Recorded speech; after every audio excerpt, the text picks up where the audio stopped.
¿no? Quimbanda con K, ¿sí? Del culto propiamente dicho de la quimbanda que nace en los 70.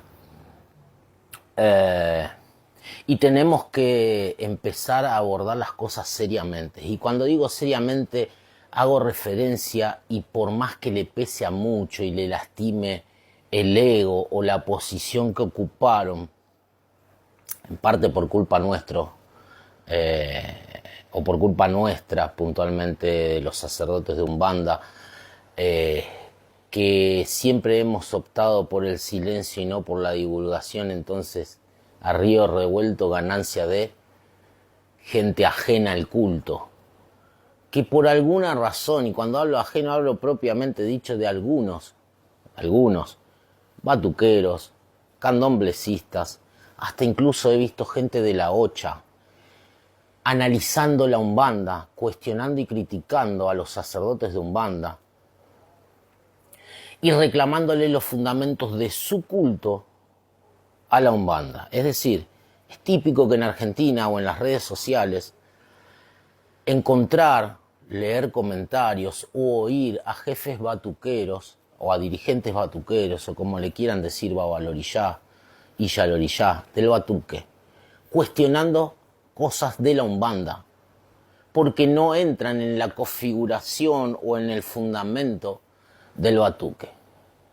Sí, aunque pienses que esto es una broma, la realidad en este caso supera la ficción. Es muy típico esto. Y la verdad es que si vos querés saber qué es la Umbanda, cómo se cultúa la Umbanda y los fundamentos de la Umbanda, tenés que hablar con una persona que sea dirigente o practicante netamente de la Umbanda. Cuando hablo de la Umbanda blanca y de manda. No hablo del batuque con un poquito de Umbanda, de la Umbanda con un poquito del candomblé, de lo vieron que está de moda. No, hablo de la Umbanda. Y uno de los fundamentos de la Umbanda, de la denominada vieja escuela, que yo no he visto por ahí muchos que al menos levanten la bandera de esto que es un fundamento, es justamente la no prohibición, pero sí la Umbanda, al estar conformada como una religión, es una religión que al menos en el concepto debería abastecer absolutamente toda la necesidad del feligres, como lo es el cristianismo, como lo es el catolicismo, y sin entrar en el dogma de la prohibición o del manejo sobre el hijo de religión. Por supuesto que quien cultúa Umbanda blanca no puede cultuar otros cultos u otras religiones, porque la Umbanda blanca desde su nacimiento hasta el día de la fecha siempre fue conformada con la visión y la idea de ser una religión. Entonces, quien cultúa Umbanda blanca no puede cultuar batuque, no puede cultuar candomblé, no puede hacer un poquito de quimbanda con K, ¿sí? Del culto a la quimbanda. Sí puede practicar y cultuar a Eyú, y sí puede, incluso si está consagrado, ser un quimbanda, un jefe en la línea de almas para trabajar con Eyú dentro de la Umbanda. Eso es propio de la Umbanda. Ahora, esa cosa de que soy batuquero, hago quimbanda también, y de vez en cuando me hago un caboclo, ¿no? Como si la Umbanda fuera una acción propia o algo ocasional de bajar a un nativo y listo, ya estoy, eso es la Umbanda. Están totalmente confundidos. Esto es obviamente instalado por gente justamente que no es umbandista, que es batuquera, de cualquier nación que sea, o que es candomblecista, o que es de otro culto que no es la Umbanda. La Umbanda es una religión de punta a punta, y quien cultúa Umbanda no tiene necesidad de practicar otra religión, ¿sí? Eso por un lado. Entonces, si vos oís a una persona de otra religión hablar sobre los fundamentos de Umbanda, cuestionar cosas de la Umbanda, tómalo con pinza, como si fuera un pastor evangélico hablando de la Umbanda o un cura hablando de la Umbanda. Incluso hay muchísimo material bibliográfico de investigadores que no son objetivos y que son religiosos o dirigentes de otros cultos. Entonces siempre es importante ver la visión de otra persona, pero no tomar eso como un fundamento propio, externo, para incorporarlo en una religión en la cual no practican. Entonces, esto por primer punto a desarrollar. Nadie te puede decir si Eshu se cultúa antes del mediodía, después del mediodía, y esa persona no es un bandista o no sabe lo que es trabajar en la línea de alma. O al menos, si no es 100% un bandista. Si hace un banda, quimbanda, candomblé en el batuque y en sus ratos libres lee la Biblia, en sus ratos libres lee la Biblia, digo, se me lenguó la traba. Bueno, esa persona carece al menos de sentido común, o al menos no tiene la objetividad para hablar y establecer y decir qué fundamentos son de la Umbanda y cuál no. Eso para ubicar en el contexto. Umbanda Argentina es Umbanda, y todo lo que está acá y todo lo que enseño y todo lo que transmito es de Umbanda. Entonces, si vos sos batuquero y escuchás que yo hablo de una energía o de un orillado, de un guía de luz o de un precepto o de un fundamento, es de Umbanda, punto.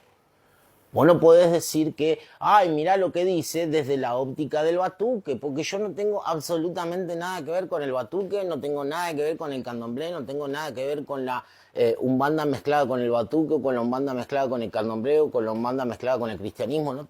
O sea, sacerdote de umbanda, umbanda. Es muy simple, ¿no?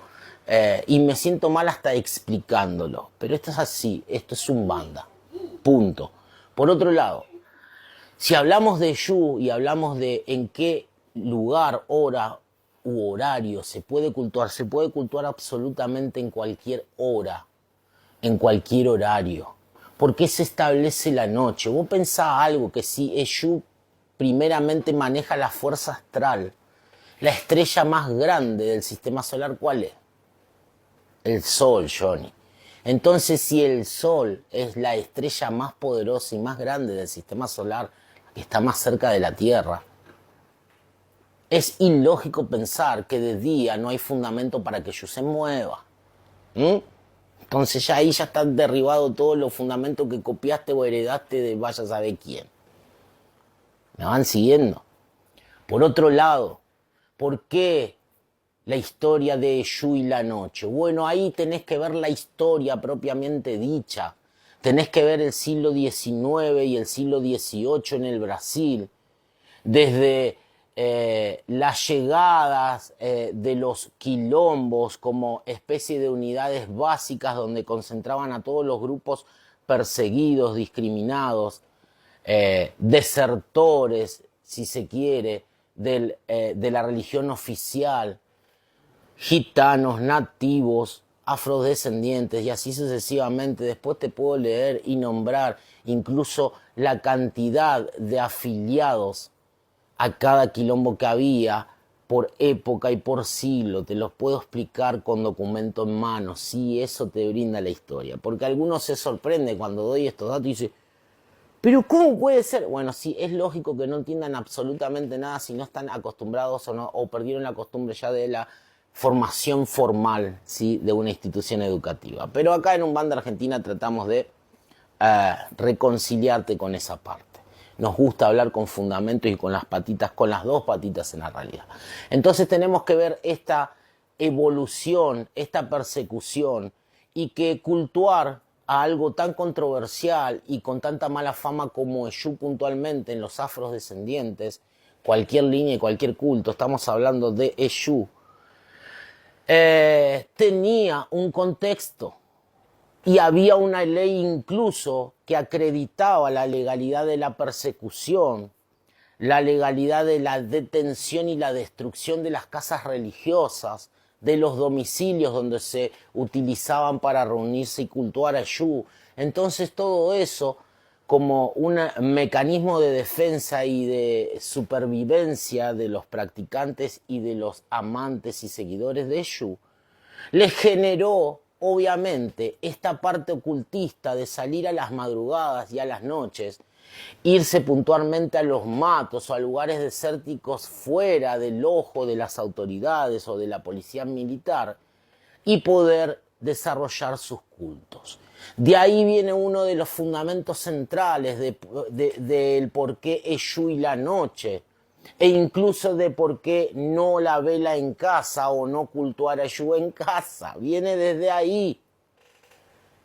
Luego querés entrar en temas más profundos que tengan que ver con la metafísica y con la idea esta un poco más antropológica del individuo y del ser humano. Bueno, vos pensás que a la noche nuestra alma, nuestras emociones, nuestra psiquis está un poco más tranquila, más en soledad, y nos facilita la comunión y la comunicación con la parte espiritual. No es lo mismo entrar en contacto en el espíritu en el medio de un gran descontrol, música fuerte, bocinazo de auto, que la gente va, viene, vos en tu trabajo, que estando en un lugar en soledad, con todo calmo y con el hermoso silencio como habitación. Las cosas cambian sustancialmente. Acá me nace otra pregunta. ¿Qué calidad incorporativa tendrán nuestros medium en cuanto a los espíritus con semejante descontroles en las supuestas celebraciones de Eshu? Pero eso te lo dejo a vos para que medites, pienses y saques tu conclusión. La respuesta es Eshu de noche, Eshu de día, Eshu a cualquier hora.